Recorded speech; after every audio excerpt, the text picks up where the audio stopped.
बहुत पुराने समय की बात है। नदी किनारे एक खुशहाल राज्य था जिसमें हर 5 साल में चुनाव होते थे और एक राजा चुना जाता था। जैसे ही 5 साल कंप्लीट होने वाले होते थे तो राजा को चिंता सताने लगती थी, क्योंकि उस राज्य का एक नियम था कि शासन खत्म होने के बाद में राजा को नदी के उस पार घने जंगल में छोड़ दिया जाता था, जहाँ वो शेर, चीते और जंगली जानवरों का शिकार बन जाता था। बहुत सदियों तक, सालों तक ऐसे ही चलता रहा। और एक बार क्या हुआ कि एक होशियार सिंह नाम का राजा जो है उसको चुना गया।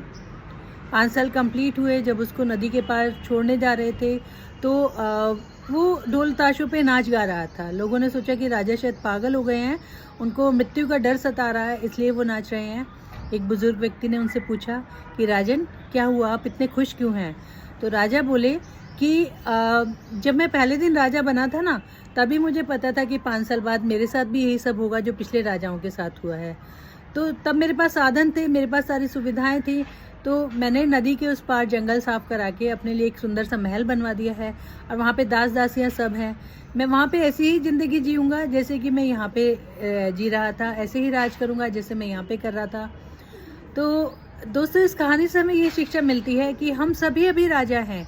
अभी हम कमा रहे हैं, अपने हाथ में सब कुछ है, जहाँ चाहे पैसा अपना खर्च कर सकते हैं, जहाँ चाहे इन्वेस्ट कर सकते हैं। तो क्यों ना उस पार के लिए, यानी कि 60 के बाद के लिए, जब हम रिटायर होंगे, हमें अभी से एक महल बना लें, जिससे हम अपनी रिटायरमेंट के बाद की ज़िंदगी भी उसी तरह से, उसी सुख सुविधाओं के साथ जी सकें जैसे कि आज जी रहे हैं। अगर बात समझ में आई हो तो तुरंत फ़ोन उठाइए और मेरे मोबाइल नंबर 9891112003 पे व्हाट्सएप कीजिए। अपने लिए पेंशन प्लानिंग करना चाहते हैं तो, और मैं आपसे कांटेक्ट कर लूँगी। Thank you.